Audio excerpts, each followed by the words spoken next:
ಸರ್ಕಾರವೇ ಒಪ್ಪಿಕೊಂಡಿದೆ. ಮಾನ್ಯ ಸಚಿವರು ಸದನದಲ್ಲಿ ಕ್ಷಮೆಯಾಚನೆಯೂ ಮಾಡಿದ್ದಾರೆ, ತಪ್ಪು ಮಾಹಿತಿ ಕೊಟ್ಟಿದ್ದ ಕಾರಣಕ್ಕೋಸ್ಕರ. ಅಲ್ಲಿಗೆ ಕಾಲಕಾಲಕ್ಕೆ ಫಲಾನುಭವಿಗಳ ಖಾತೆಗೆ ಗ್ಯಾರಂಟಿ ಯೋಜನೆಯನ್ನು ತಲುಪಿಸೋದ್ರೊಳಗಡೆ ಸರ್ಕಾರ ವಿಫಲ ಆಗಿದೆ. ಅದರಲ್ಲೂ ಫೆಬ್ರವರಿ ಮಾರ್ಚ್ ತಿಂಗಳ ಹಣ ಒಂದು ವೇಳೆ ಪ್ರಶ್ನೆ ಮಾಡದೇ ಇದ್ದಿದ್ರೆ, ಒಂದು ವೇಳೆ ಆಧಾರ ಸಹಿತವಾಗಿ ನಿರೂಪಿಸದೇ ಇದ್ದಿದ್ರೆ, ತಪ್ಪು ಮಾಹಿತಿಯ ಮೂಲಕ ಪ್ರಶ್ನೆ ಕೇಳಿದವ್ರದ್ದೇ ತಪ್ಪು ಅನ್ನೋ ರೀತಿಯಲ್ಲಿ ಬಿಂಬಿಸ್ತಕ್ಕಂಥ ಪ್ರಯತ್ನವೂ ನಡೀತು.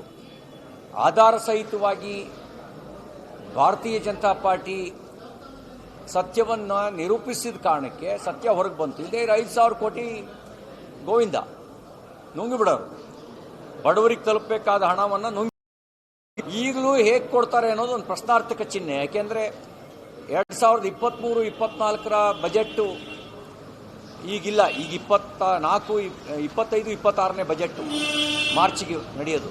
ಅದು 23-24ರದು.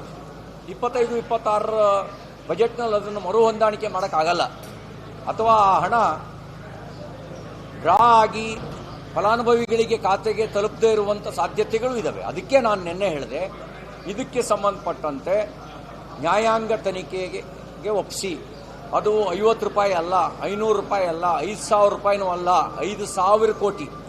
5,000 ಕೋಟಿ ಅಂದರೆ ಇದನ್ನು ಸುಲಭವಾಗಿ ತಳ್ಳಾಕಕ್ಕಾಗಲ್ಲ, ನ್ಯಾಯಾಂಗ ತನಿಖೆಗೆ ಒಪ್ಪಿಸಿ. ಹಾಗೆ ಶಕ್ತಿ ಯೋಜನೆಗೆ ಕಾಲಕಾಲಕ್ಕೆ ನಿಗಮಗಳಿಗೆ ಹಣ ಕೊಡದೇ ಇದ್ರೆ ಬಸ್ಸು ಕೆಟ್ಟ ನಿಲ್ಲದೆ ಇನ್ನೇನಾಗ್ತವೆ, ಅವರಿಗೆ ಹೊಸ ಟೈರ್ ಹಾಕಕ್ಕೆ ದುಡ್ಡಿಲ್ಲ, ಯಾವುದೇ ಸ್ಪೇರ್ ಪಾರ್ಟ್ಸ್ ಖರೀದಿ ಮಾಡೋಕ್ಕೆ ಹಣ ಇಲ್ಲ, ಆ ಸಾರಿಗೆ ನಿಗಮದ ನೌಕರರಿಗೆ ಕಾಲಕಾಲಕ್ಕೆ ಸಂಬಳ ಕೊಡೋಕ್ಕೂ ಆಗದೇ ಇರೋ ಪರಿಸ್ಥಿತಿ ಇದೆ. ಬಸ್ ತಳ್ಳದೆ ಇನ್ನೇನು ಮಾಡಬೇಕು, ಬಸ್ಸು ಮಧ್ಯದಲ್ಲಿ ಕೆಟ್ಟ ನಿಲ್ಲೋದು, ಅದ್ರ ಜೊತೆಗೆ ಬಸ್ ರೂಟೇ ಕ್ಯಾನ್ಸಲ್ಲು. ಈ ಅವ್ಯವಸ್ಥೆಯನ್ನು ತಪ್ಪಿಸ್ಬೇಕು ಅಂತ ಹೇಳಿದ್ರೆ ಕಾಲಕ್ಕೆ ತಿಂಗಳು ಕೊಡಲಿ ಅಪ್ಪ ದುಡ್ಡು. ತಿಂಗಳು ಈಗ ಪ್ರಧಾನಮಂತ್ರಿ ನರೇಂದ್ರ ಮೋದಿ ಅವರು ಕಿಸಾನ್ ಸಮ್ಮಾನ್ ಯೋಜನೆ ಇದನ್ನು ಕೋಟ್ಯಾಂತರ ಜನರಿಗೆ ಕರ್ನಾಟಕದಲ್ಲೇ 52 ಲಕ್ಷ ಜನರಿಗೆ ಕರ್ನಾಟಕದಲ್ಲೇ ಬರುತ್ತೆ.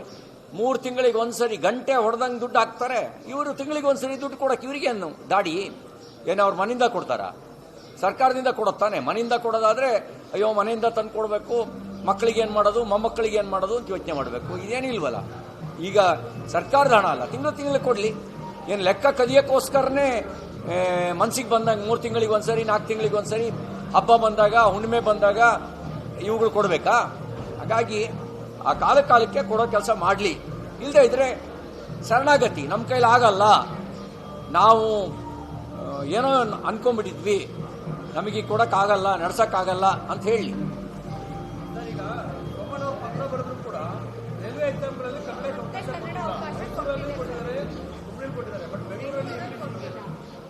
ನಾನು ಅದನ್ನು ರೈಲ್ವೆ ಖಾತೆ ಸಚಿವರ ಗಮನಕ್ಕೆ ತರ್ತೇನೆ.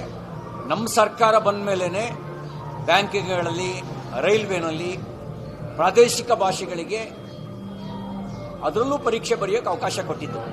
ಹಾಗಾಗಿ ಕೊಡಬೇಕು. ಆದರೆ ಒಂದು ಮಾತು ಹೇಳಲ್ಲ, ನಮ್ಮ ಸರ್ಕಾರ KPS ಶಾಲೆ ತರೀತಾ ಇದೆಯಲ್ಲ, ಅದರಲ್ಲಿ ಮಾಧ್ಯಮ ಕನ್ನಡ ಅಲ್ಲ. ಅಂದರೆ ಸರ್ಕಾರವೇ ಉತ್ಸಾಹದಲ್ಲಿ ಕನ್ನಡ ಶಾಲೆಗಳನ್ನು, ಕನ್ನಡ ಮಾಧ್ಯಮವನ್ನು ಕ್ಲೋಸ್ ಮಾಡ್ಸೋಕೆ ಹೊರಟಿದೆ. ಇನ್ನು ನಾವು ಹಾಗಂತ ಬಿಡೋ ಪ್ರಶ್ನೆ ಇಲ್ಲ. ಅದಕ್ಕೂ ನಾನು ಹೋಲಿಕೆ ಮಾಡೋದಿಲ್ಲ.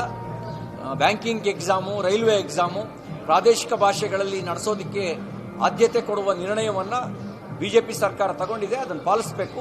ಯಾರು ತಪ್ಪು ಮಾಡಿದರೆ ಅವರಿಗೆ ಬಿಸಿ ಮುಟ್ಟಿಸೋ ಕೆಲಸವನ್ನು ಮಾಡೋದಕ್ಕೆ ನಾನು ಕೇಂದ್ರ ಸಚಿವರ ಜೊತೆಲೂ ಮಾತಾಡ್ತೀನಿ.